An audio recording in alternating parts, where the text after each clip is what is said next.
हम लोग यहाँ इकट्ठे हुए हमारे लोकतंत्र को बचाने के लिए। आप लोग बहुत अच्छे से भली भांति अवगत है कि बीजेपी सरकार बुरी तरह डरी हुई है।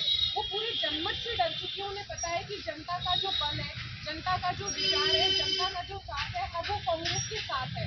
पहले इन्होंने चुनाव को टालने के लिए कुछ अनुचित कारण दे दिए, उसके बाद ये SIR लिए है। इनको लग रहा है कि अगर हमने समय रहते चुनाव करा दिए होते तो, क्योंकि चुनाव तो हो जाने चाहिए थे नवंबर दिसंबर में, चुनाव इन्होंने टाल दिए क्योंकि इन्हें पता था कि आखिरी बार ये बुरी तरह मुंह के बल गिरेंगे और पूरी तरह से हर जगह, चाहे वो पंचायत हो चाहे नगर निकाय के चुनाव हो, सब जगह किसका ढोल बजेगा? कांग्रेस का ढोल बजेगा, क्योंकि जनता जागरूक है। हमारे कुछ समय पहले विकासराज जी ने बताया था कि इन्होंने पंचायत राज चुनाव और निकाय चुनाव रोककर जनता का ही नुकसान किया है। किस तरह से किया है? क्योंकि केंद्र सरकार या जो भी सरकार है वो बजट दे ही नहीं रही। जब बजट नहीं दे रही है तो सब जगह काम रुक चुके हैं। केवल इन्होंने क्या किया? चुनाव टालने के बाद प्रशासकों की नियुक्ति कर दी। आप अपने धनपुर नगर निगम में देख लीजिए, प्रशासक नियुक्त है, लेकिन क्या कोई काम हो रहा है क्या? बात बिल्कुल सही है। चाचा जी जितना भी ज्ञान देते हैं वो अपन को अपने अंदर रखना चाहिए कि देश आज चाहिए, ये देश आज खतरे में चल रहा है, इसको हम सबको मिलकर बचाना है। जो इन महान आत्माओं ने कुर्बानियाँ दी हैं, उनकी कुर्बानियों को आज व्यर्थ में नहीं जाने देना। क्या क्या सपने देखे थे, वो सपने पूरे हो रहे हैं, हो भी गए थे। अब उन सपनों को दोबारा से खत्म करने की कोशिशें की जा रही हैं। प्रजातंत्र खत्म किए जाने की पूरी कोशिश की जा रही है, संविधान को खत्म करने की कोशिश की जा रही है और तानाशाही राज्य लाने की पूरी कोशिश की जा रही है।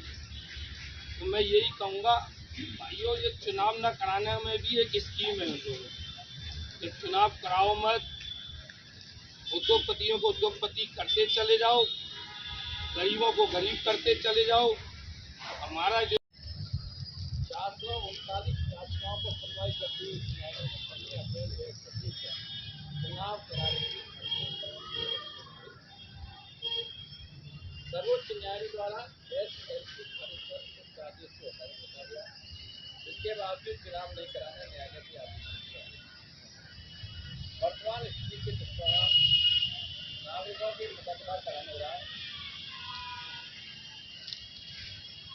स्थानीय स्वशासन प्रणाली को कमजोर बना, 73 में और 74 में संविधान संशोधन विभागों का अक्षर, लोकतांत्रिक जवाबदेही में गिरावट।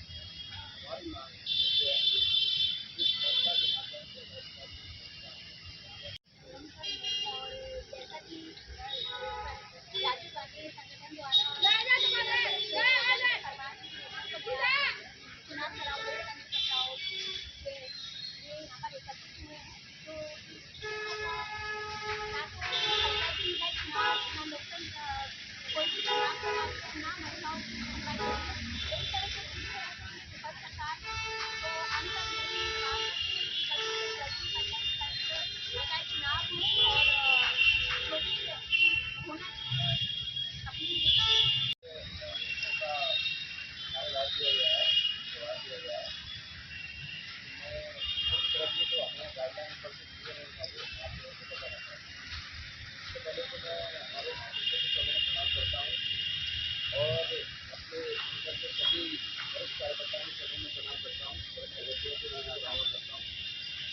जो हमें गाइडलाइन मिली है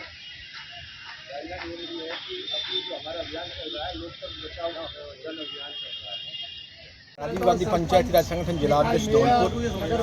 आज हमने एक सभा की है जिसमें लोकतंत्र बचाओ और चुनाव करा, क्योंकि कई दिन का मतलब क्या है, 2 साल से ये सरकार जो पंचायती राज का चुनाव नहीं करा रही है, पंचायती राज और निकाय चुनाव दोनों चुनाव नहीं करा रही है। क्योंकि इसकी विफलता का मुख्य कारण यही है कि इसमें इन्होंने ये पता लग रहा है कि हिल्लाल जी को भी कि अगर ये चुनाव कराते हैं तो हमारी जो प्रधान है, जिला प्रमुख हैं, वो कमेटी या नगर चेयरमैन हैं या नगर परिषद सभापति हैं, वो नहीं बन पाएंगे।